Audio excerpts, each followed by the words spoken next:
This comment is asking about dogs who won't sleep or can't sleep unless they are crated. And this is coming amidst a conversation around species typical and developmentally typical sleep needs for dogs and crating, and how our dogs should not necessarily be crated the number of hours per day that they need to sleep. And so, what about dogs who won't sleep unless they're crated? So, a typical healthy dog should be able to sleep outside of a crate. And so, we need to look at what the crate offers to the dog that is allowing them to sleep. There are a couple of things that I see most commonly amongst the portion of my client population who cannot sleep outside of a crate. One is that it's less about the crate itself, and it's more that the crate is in a part of the house that is quiet.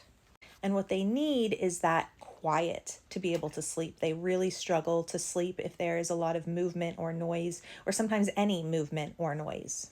And so it turns out that it's less about the crate and more about having spaces where they can get peace.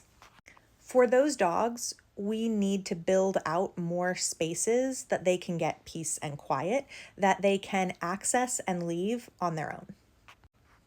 Another common thing I see is that it's the safety and security that the dog finds in the crate.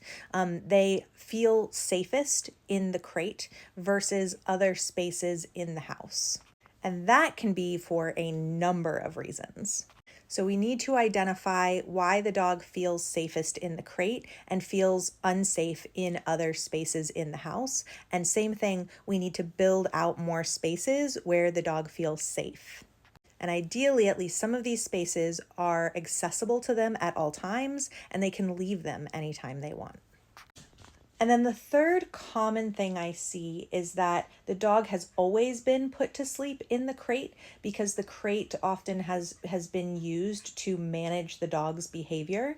And it's sort of the cyclical thing, right? We have this dog who is perhaps dysregulated, so they have an anxiety disorder. They're experiencing chronic stress. They are traumatized. They are dealing with hyperarousal, whatever the case may be. And so their behavior was or is unmanageable. And so the way that we have been managing that is through crating, or people in the past were managing that through crating.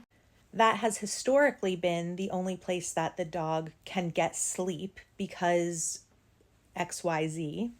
Maybe if they're not confined, they're engaging in behaviors that are attempts to displace arousal, but that are keeping them up and actually increasing stress levels, like pacing, jumping, running, etc.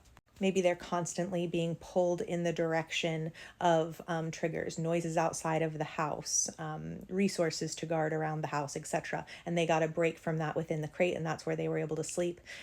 And now this may be a dog who, for other reasons, this is really common with dysregulated dogs, they struggle with changes to routine.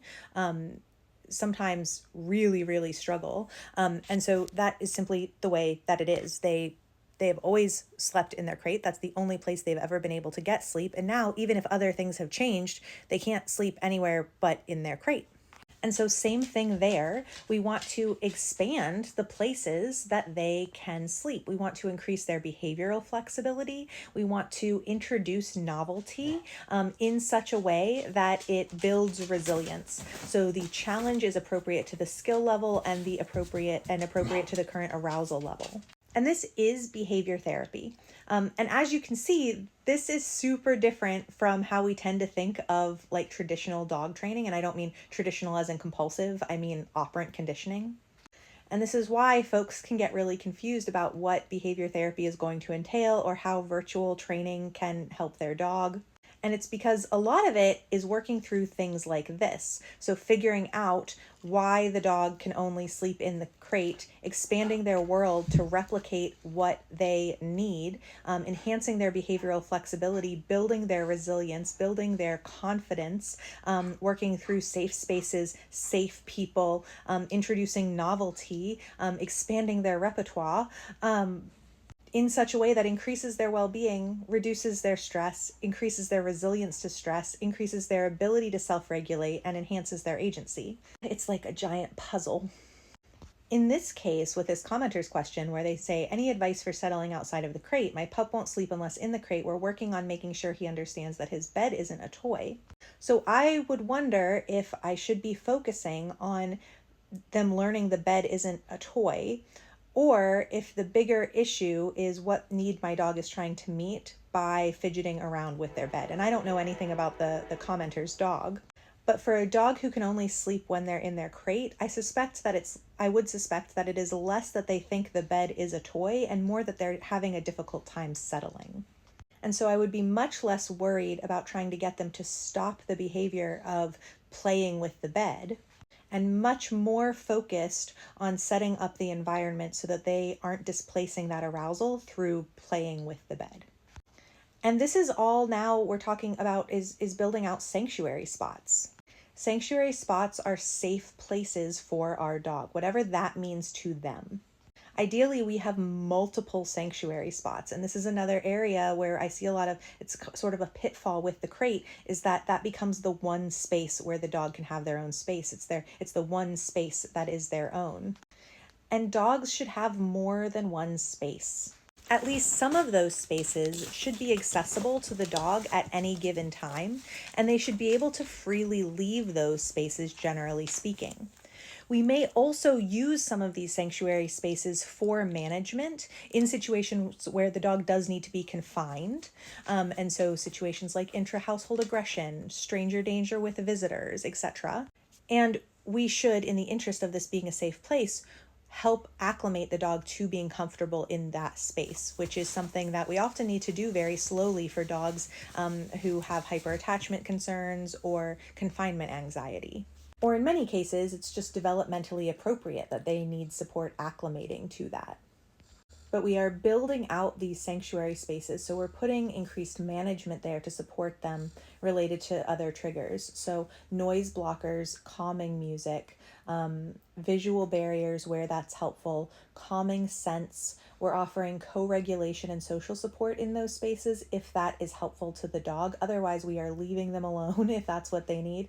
We are not letting other pets harass them there. We're not letting kids and visitors, etc., other family members bother them when they're in these spaces. We're supporting them through doing calming enrichment in those spaces, associating these spaces with feelings of calm, of feelings of security, feelings of being safe, right? I also have some exercises that I tend to use that I find really helpful.